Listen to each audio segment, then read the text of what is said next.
The fact that you guys both, I love this guy. You, I relate you don't to need him. to do the quiz. We don't need. We're not going to watch it. Do the quiz. No, Yes, you you got guys to are do was the quiz. excited about the quiz. Yeah, I me like too. quizzes. Come on. I want to know if I'm a good dad. Welcome to the Tiny Podium. My name is Zach, joined by Victor. Vicky. So they call me. How you doing, man? Good. Doing well. Dude, you preached on last week, I did. and it was good. Thank you. You watched it? Yeah, one of your better ones. You think so? Dude, what made it better? Let's do a little debrief. I got some questions. Okay. So here's legitimate, serious. I'm going to be serious. I know you don't think I'm serious a lot, but talk about prayer. That's important. I think is we important. need to talk about prayer more. Yeah. I know our prayer team will be like, praise God, because we need that. Our culture needs to shift. But you mentioned Shifting from where to where? less prayer to more prayer. Okay, so right now it's currently less prayer than you're satisfied with? Yeah, I mean, you always got to pray more. Okay, gotcha. When in doubt, pray. Pray Pray without without ceasing. ceasing. Hey, we know the Bible. We know the Bible. You referenced something. Rings of Power. Yes. Put the title up there. Boom. So I know that you're on the preaching forums and whatnot, and I just curious. I'm not on the preaching forums. I wasn't allowed in. That's why I started. That's right here. That's why I started. Tiny this. podium. The tiny preaching forums. Yeah. Are all the preachers just like, more Lord of the Rings content? We're going to reference Right. this stuff for the next 30 years. Totally, we'll milk that a good 5 years. Like, you because guys- there's 5 seasons ahead of us. You guys love Tolkien. so we can prep sermons in our sleep now. It's 'cause just like, it's all done for us. Boom, Lord Yeah. of the Rings. Why is Lord of the Rings okay, but Harry Potter's not? Witchcraft and gospel analogy. So what? So I guess Gandalf's just cool though, Yeah. right? Yeah. It's not witchcraft, it's warlock craft. No, it's like an analogy. It works. He gives a wink. He's like, you shall not pass into death because Jesus has saved your sin. That's right. It's like, but that's like between the texts. It's a constant nod to the Right. Christians. Yeah. All right. Yeah, I think, you know what? I actually think it's the wands. That's just throwing people. He has a Staffs are like, staff. staffs are different. They're like shepherdy, like there's some biblical imagery there. It's the little guys that throw us a bit. Those Doesn't little, make any sense. yeah, you're right. But you like We it? get thrown. I love it. But I it's, love it. It's been getting some shade thrown at it. You said that you referenced that in your sermon. Yeah, people are always critical of everything. But it's actually not. It's interesting, not really reaching a younger demographic. Like I think the two competing ones are the dragon one, Game of Thrones. Game of Thrones, the whatever new one. Which- That's reaching a younger crew. This is more like my age. Right. So yeah, it's just Yeah. different shows for different people. But love the tie-ins. Love figuring out who's who. I love the nod at the end. Isn't one of the main problems because Amazon or like Lord of the Rings, they didn't sell Amazon the rights to like the original storyline. It's only like peripheral stuff. So they maybe. can't reference like some of the main storylines. I don't know, but they have like Elrond. They have like characters in it that are from the main. I heard that. Yeah. Where'd you hear that? TikTok probably. Good. Did you know that TikTok is now becoming the main search engine for Generation Z? Does that encourage you or does that like terrify you?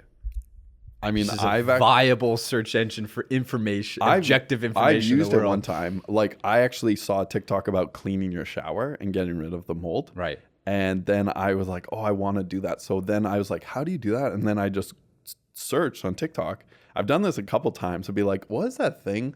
I want to know how to do that. Clean Instead mold. of like Googling it and reading an article, go watch a TikTok. And honestly, here's a tip.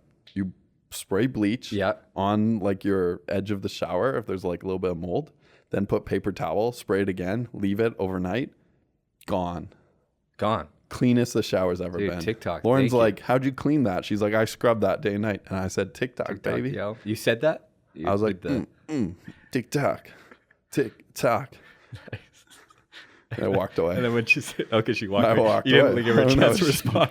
Yeah. That makes sense. Never It leave sounds the- like something in your marriage. Never that would leave happen. a chance to respond. Yeah. You know I'm always saying that. Yeah, that's true. That's That is one your of my one-liner. lines. Some wisdom. But I think TikTok has lots of fun things. Like you learn about what's narrative. Have you heard of quiet quitting? A little bit. That's the newest thing. Right. Okay, describe what that means. Let's watch. Yeah. A TikTok. So, do you have a second to talk in my office? Yeah, sure. What's up? You got in this morning at 9 o'clock a.m. on the dot. Actually, you've been doing it all week. Yep, that's when work starts. I wasn't late, was I? Well, no, you weren't late, but you've also been leaving at exactly 5 o'clock p.m. I see you looking at the time. Yeah, that's when work's over. I'm required to do 40 hours a week or 8 hours a day, right? I guess so, but then when I asked if anyone could take over your colleague's work next week when she's on vacation, you didn't volunteer. It's called volunteering. I don't have to put my hand up. But you're not usually like this. What's going on with you? I'm just acting my wage. You know, quiet quitting. Sorry, what? You're quitting? No, quiet quitting. I'm not going above and beyond every single day. I'm working as hard as I'm being paid to work. You really need to keep up with work trends. You get it? I do. What do you think? So people are really like protective about their... Yeah, to me, it seems like two things have like created. One, I think it's an overreaction from not having work-life balance and creating healthy boundaries. So it's like, hey, I've been giving my all and I've been doing too much. So now it's like, and I think it's a bit of an overreaction. And I think the other thing that's come is that during COVID, there's been a lot of job movements and there's also a job shortage right now. So it's been really easy to get new jobs and actually get paid more. Right. And so it's like, why do you need this job? You can just find another job. People are a little more choosy. Don't give them anything extra. What more does that need?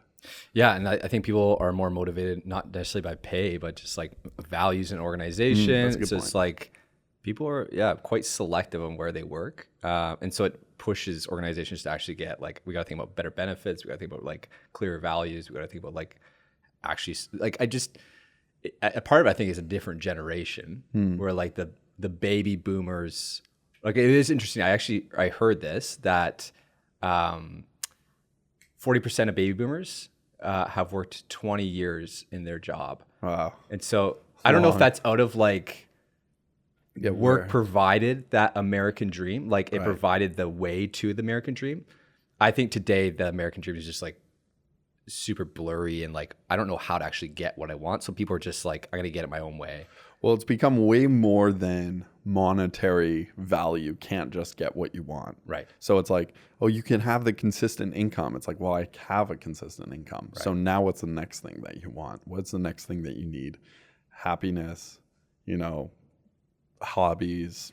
I don't know. Yeah. And I don't think work is the way to get to where you want to get anymore. Like it used to be pensions, used to be all these things that like you stay committed to a company and the narrative was like, it'll go well with you and you can live out the American dream. And I don't think that's true anymore. And so people are very protective of like, I'm not going to have this deep loyalty to a company as much anymore where I want to protect my own time and have side hustles. Right. And there's more to just my life being in my job and my 40 hours.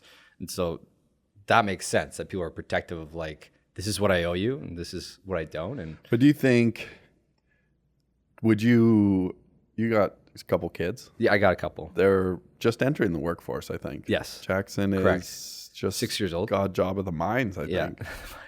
The mines of Moria. Like that throwback to tie-in. Rings of Power. Yes. Put the title up there. Boom. How would you like raise your kids with this ethic? Like, does this seem good? Do you think you'd be like, hey, don't give yourself to a company. Don't give your whole life to a company. That's kind of the narrative of like, they don't care about you, so don't care about them. Not maybe that harsh. I don't think it's so much giving your life to and this is maybe where Chris and I would differ a little bit, like giving your life to a company. I'm a little more oriented to like, hey, lean into a specific field, commit to it, and become an expert of it. Right. Because you're offering something substantial to society and people around you. You are proficient and you're an expert in a certain area, as opposed to, which I tend to see more in our generation, a little more flippant to like experience to experience to experience, living in the moment, staying in this like the same lane long term feels just like it's not as much of a thing anymore. Right. But I'd just be curious 15, 20 years down the road, the byproduct of that. Where it's going to be. Yeah.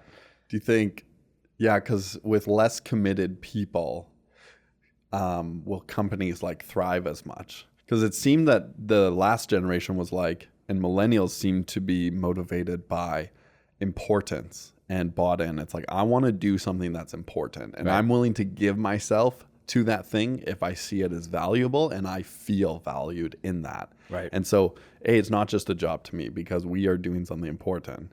I think I've seen companies double down by investing in like their onboarding strategy. So like Starbucks, HubSpot, Chick-fil-A even, it's like they will spend 3 months onboarding a person before they even start work. I don't think Starbucks does that long, but I think Chick-fil-A is like 3 months onboarding so that there's deep commitment, understanding of what they're supposed to be doing, because that's cheaper, even though they're not getting work out of them. That's cheaper to do that than having transient people and having to rehire. Right. So they're trying to get commitment on the front end by indoctrinating values, like incentives, feeling like they're part of the family, welcome packages. It's like make you feel special and part of our family moving forward to get a longer track record with you. So I think you're right. It's like I think some companies are trying to curb some of this by find different tactics to keep people committed along, because it's expensive to have transient employees. Right. Yeah, turnover and salaries are expensive. Agreed. Should we quiet quit? I think so. I quiet quit. I've been doing that since day one. Right. Don't show this to Lisa. I just do whatever's on paper. No more, no less. No, it's not true. We're pastors. Even if we quit, we still act our wage. 0. No. Well, yeah. Part of me thinks it's good. Like I'm like it is be a reaction. You're right. It's like there's probably some unhealthy like create boundaries in your life. It's like seems like a lazy way to like oh they asked me to do more and now I got burnt out and now it's like you could just said no like a year ago, but you've been doing like way more. And it's like, why don't you have a adult conversation how you feel like you are doing lots of work and like need to be paid more. And I think the narrative is like, and I think a lot of companies have seen this way where like, hey, those who just like kill themselves for our job, those are the people that get opportunities, and like this person really owns the company well and their role well because they give like 60 hours or whatever it is. I think organizations are shifting to like, no, we actually don't value that.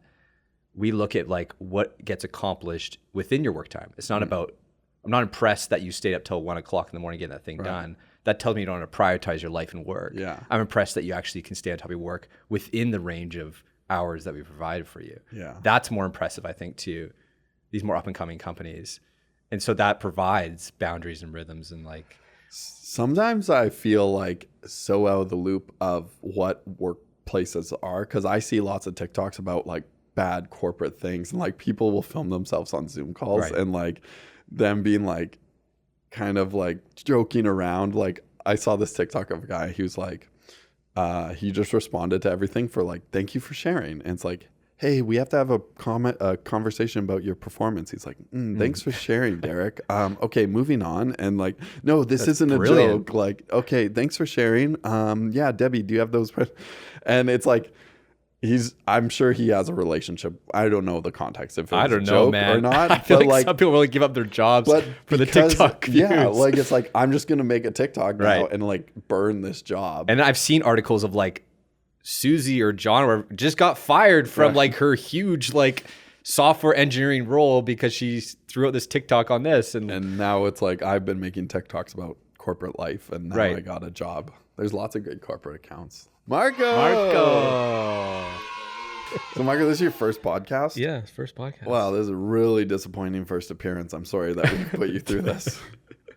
This is the 50 people watching. Yeah. It's high stakes. Us, like, people don't know who you are. Give us like Marco in like 2 minutes.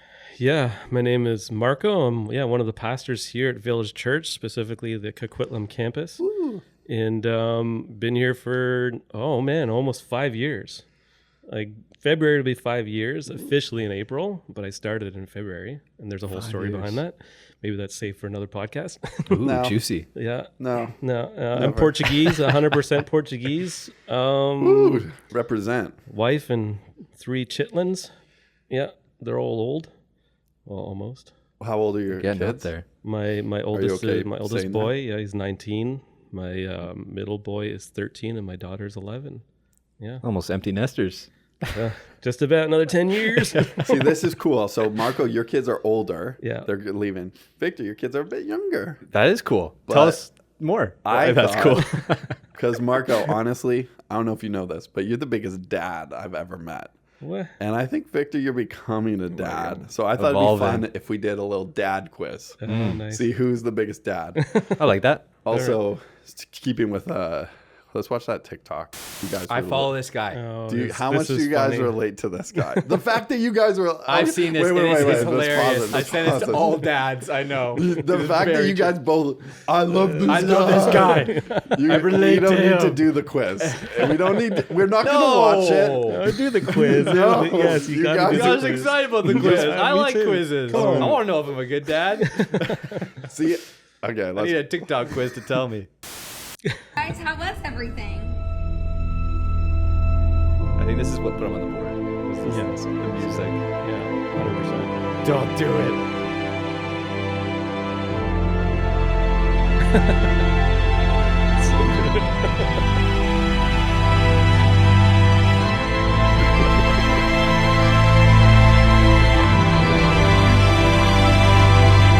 Acceptance right there. Can't you tell?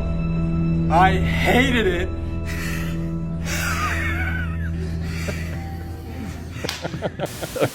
It's so funny. Great. All right. Well, you guys are full dads.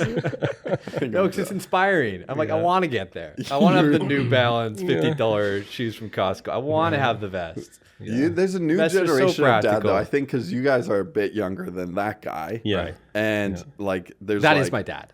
Yeah, that's your. But Yeah. you guys are like, there's a new generation of dad coming up where it's like some things are there, but some things are different. Like you're both playing like athleisure. Like That's true. you both got like they're not like New Balance sneakers. They're a little bit Nikes. cooler. I do have a pair of New Balance, though. Yeah. But they're not I like do that. love New Balance, yeah. They are comfy. They are Let's just just good for my deny back. Yeah. As long as I don't wear Skechers. I have Skechers. Oh. Well, then you're Yeah, on your you're way. in bad shape, Well, bro. You know? Marco, you tried to make me a dad. We went on a legit dad's trip. Yeah. It was 4 dads at Village Church and me. Yeah. And we then you tried. guys were like, Didn't hey, work. this was, that was like 4 years ago. Yeah. I was We like, planted I'm a seed, though. I'm And out. you got the Skechers. And so, hey, That's it. that's You do need kids, too, just to let you know. It's not just to look. What are you talking about? It's like I had to just qualify that. Well, I do want to say that I flexed pretty hard on my lawn at the beginning of COVID. I made my lawn like legit. I remember going to you for advice. I know. I was talking lawns, baby. I was flexing on all the other dads. was good I was like, looking how do you lawn. have kids? Yeah, I Your don't lawns do. suck. We have someone who does our lawn. Whoa. Yeah. Oh, shoot. Dang. This guy's not quite quitting. Right. No. Okay, let's do a dad quiz. Okay, these are questions, and you tell how much you relate to them, and we'll see who's the biggest dad. You said, let's rock and roll before leaving an establishment. 100%. My son now says that because he got it from Oh, me. he's like, let's rock and roll. No, I'm a let's blow this popsicle stand. Oh, that's, that's 2 good. points. Yeah. What? You shake your hands of snacks like peanut M&Ms before popping them in your mouth. Like No. Yeah, I do it. No, I don't get I do it. With nuts, yeah, I do. you stand up while watching the news with your hands folded behind your back. I do. Have you That's seen- really specific. Well, it's like, there's this good is TikTok of funny, like though. my dad watching a movie. He's like, I'm watching the movie, and the dad's like kind of watching, and then like doing paperwork, and then he comes over, he's kind of watching it, and then he kind of sits down, and then like he like puts his feet up, and then like 30 minutes, and he's just full watching it. Yeah. I don't get this one. If you're offered a seat, you leave the room. I think it'd be like, hey, well, you got a seat? Nah, I'm good, and then like walk away. Either of you do that? No. I still don't get the context. No, I don't. I don't. That was Yeah. like some Okay, heart this is a issues good there. one. It's coming up. I don't know if you celebrate Halloween. You can celebrate different opinions. Right. We all have different opinions. Village takes no stance on that. You've stolen a child's Halloween candy under the rules of candy tax. Yes. Oh yeah, Affirmative. 100%. Yeah. Dude. For my own children. I think I'm done. Like, That's why we have kids. Love that when was the candy last tax. time you guys? Here's one, Victor. Okay, you get to the airport 4 hours or earlier before your flight takes off. I don't. Not think, far off. you don't do that. Not 4 hours, but No, I'm like 3 hours. I could see you doing that. You're like a lose your passport twice while traveling guy. Right.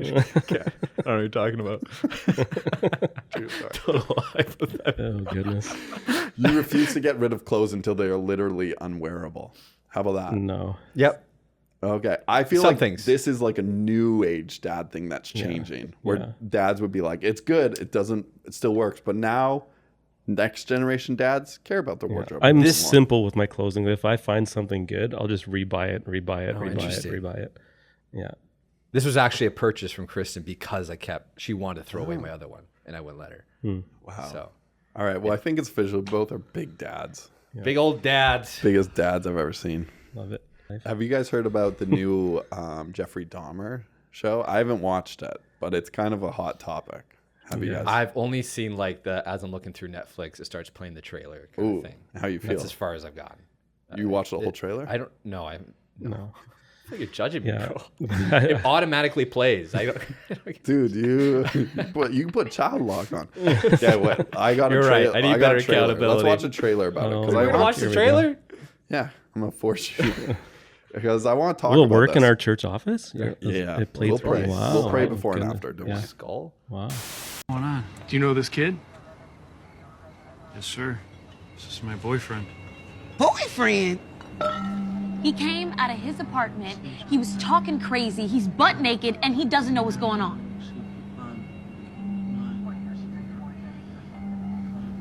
What's your name, sir? Jeff Dahmer. Son, you know this guy? I mean, look, he's bleeding. He's drunk. He fell over. He's got blood dripping down his head. It's enough. Let us do our job. Okay. But the boy is bleeding. Y'all gonna do something? I told you he fell over. Okay, he gets real drunk like this.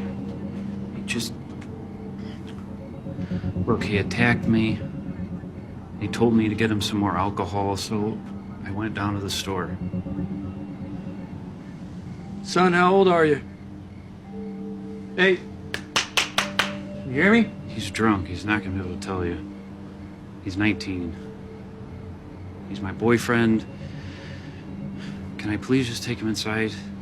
He's cold. This is just really embarrassing. Does he have some ID somewhere inside? Creepy, eh? Yeah. I'm kind of getting the chills. Yeah. Yeah. It's a long trailer. Goodness gracious. It's not even a trailer. It's just a scene. Yeah. I trick you. We watched Watch the whole. thing. Well, this has been 25 minutes. What are we? So, would you guys ever watch it? No. We just did. Yeah. What do you guys think? Like, I was getting a little bit like chills. Like, obviously, it's a true story, but it's Hollywood. Do you know this story? I don't know. Like, I still don't understand. He kills people. And so he was going to kill that. And He's making it some was story. minorities though, almost Right. almost 100%. Yeah. Right. Yeah. And he was like, he's a serial killer. He's like, he did some bad stuff. Like, not just like your normal serial killer. And there's like videos of him in real life, like in interviews. And he's like, he's a creepy dude. He's a creepy dude. Yeah. Yeah. So The creepy part about it is that he knows he's creepy. Like he's like, I know what I'm doing is wrong. It's horrible.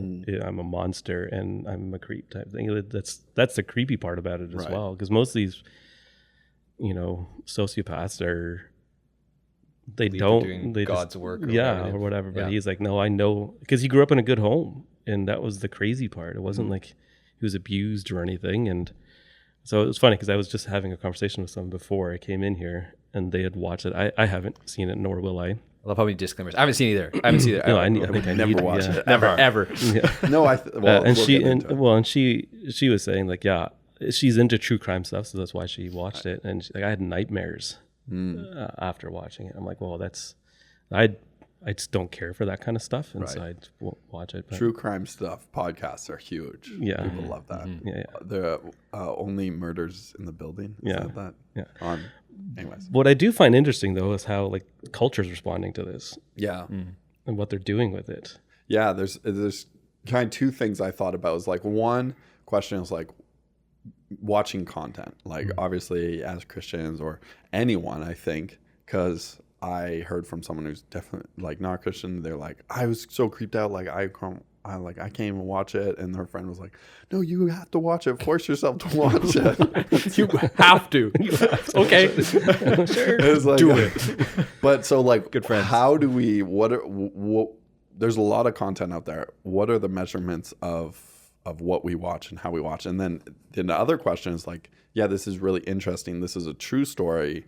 Obviously not everything in that is exactly true, but it's based off a true story.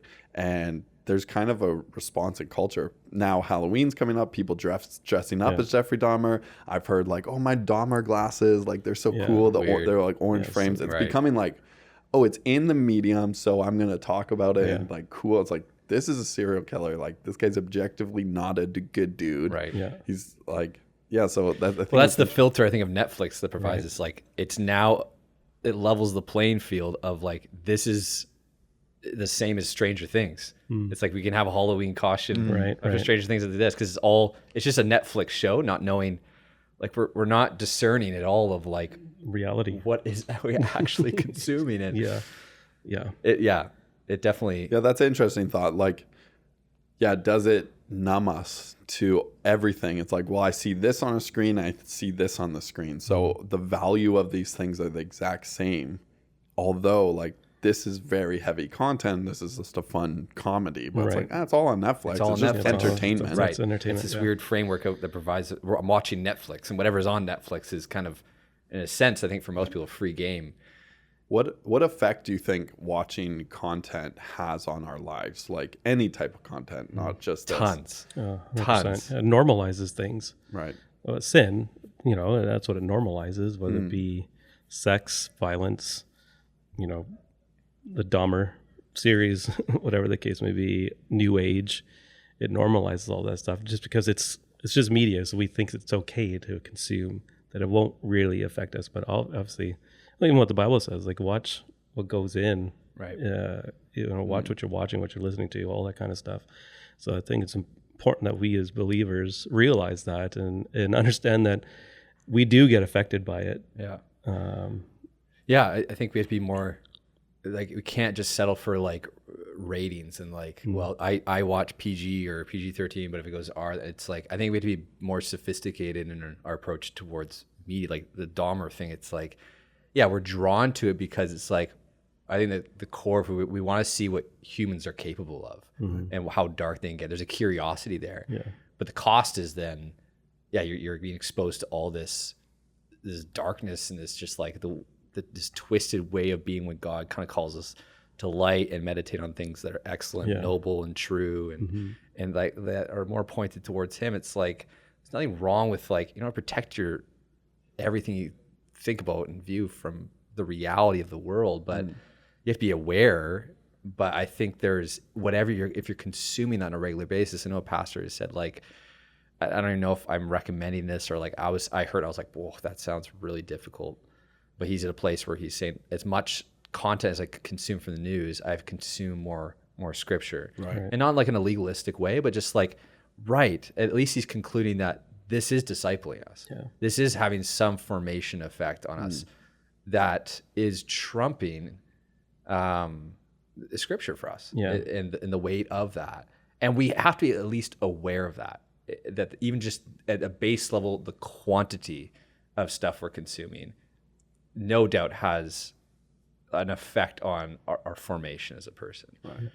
So do you guys have any like, how do you measure that for yourself when a new show comes up and you're like, oh, this seems interesting, or you hear about a show and you're like, I'll watch this. Like, how do you even decide what to watch? Like, I think all of us, we only have so many hours in a day. It's like, I can probably watch one new show this month. Like, what's it going to be? Do you have any like discerning, like, how do you pick? Also, what do you like? Victor's watching Rings of Power, baby. That's all it's you. Vanessa and I, my wife and I, did that Rings of Power, a Friday night date thing with Jigger, so we really enjoyed that. For me, is like I'm interested in story, and the writing of it, and like obviously the players that are in there too. I think it's a huge part. Like I started watching Peaky Blinders. I think it's one of the best shows. The writing is amazing, the storyline's great, the actors in there, but I had to stop watching it. I'm like, man, this is so freaking violent. And there's just boobs everywhere. So I'm like, I just can't. Doing what I do, and I just don't want to.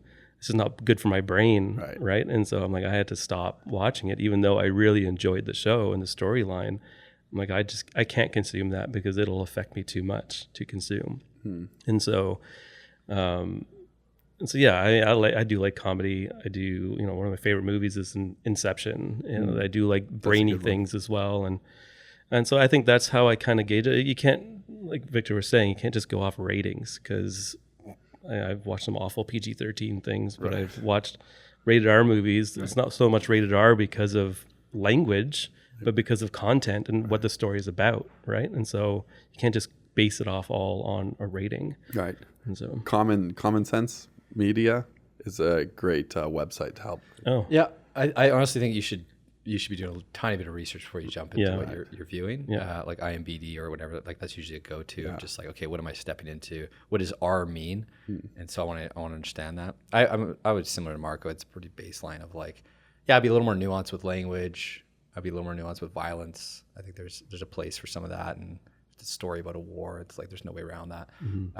Nudity would be pretty objective for me. But I think there's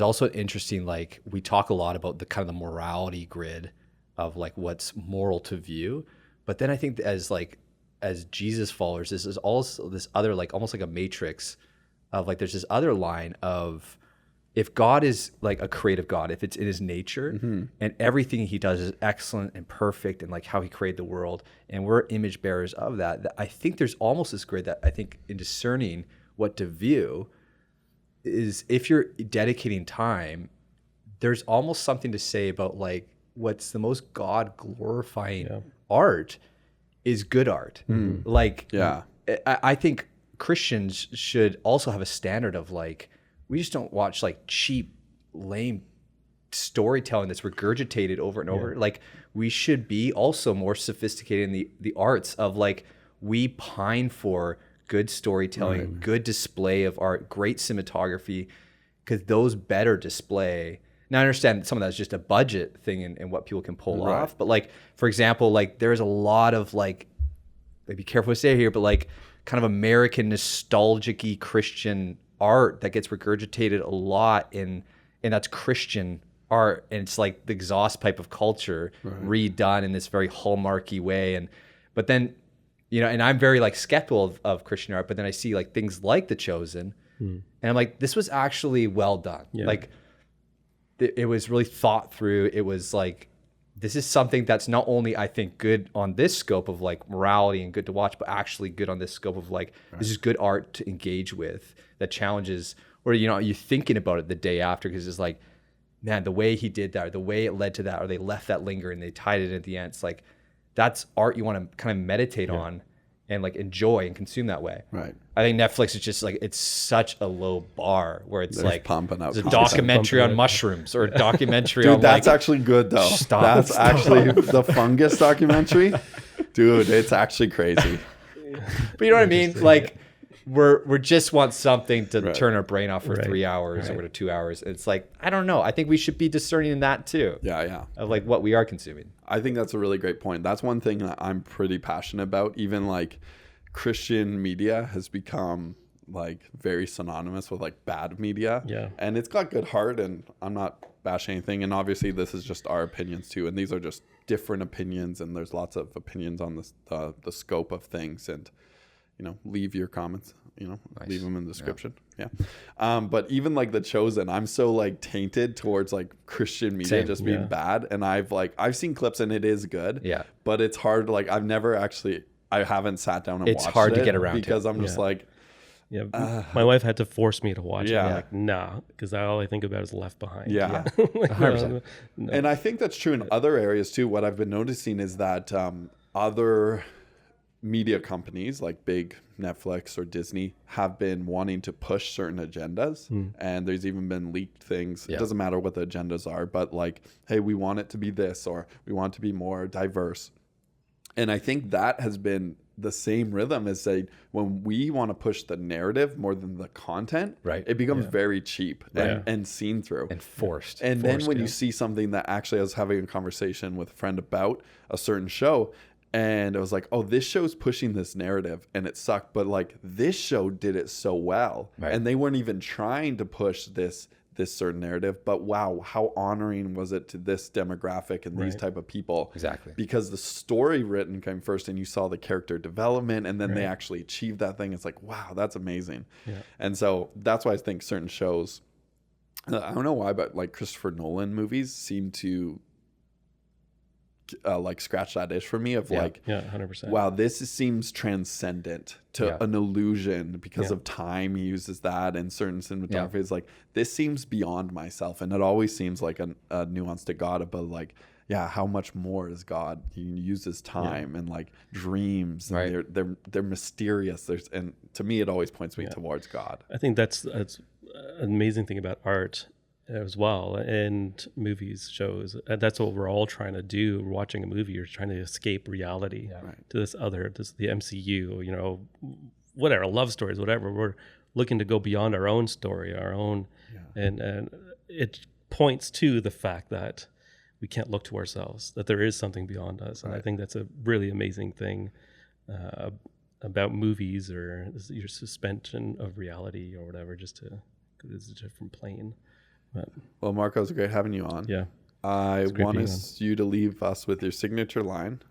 And where we can follow you. Calls all turkeys. It was great being with you, bunch of turkeys. Dude, at home. Marco's at the old times, my favorite. He is the ultimate dad. When you're throwing out turkey talk, it's done. A bunch of turkeys. A bunch of turkeys. Okay, well, do you want to promote anything? Tell us what's maybe something going on your site, where people find you. Yeah. Something exciting. Come on, visit us at 10 a.m. on Sunday mornings at our Village Church Coquitlam site. It'd be great to have you out there, and you can find me on Instagram at MJKV. No, I don't even know much. He posts every 4 months. Every 4 months, you'll see it's a good follow. A family picture, a car or something like that. Yeah. You like cars? We'll talk about that next time. All right, great being on here. Have a great rest of the time. Wish I could stay on. We're done. I'm done. We're done. Thanks so much for watching. Make sure to leave us a comment who you want us to have on next. Give us a thumbs up, subscribe. If you're watching this on YouTube, please. It's a visual medium. And thanks so much for watching. Yeah.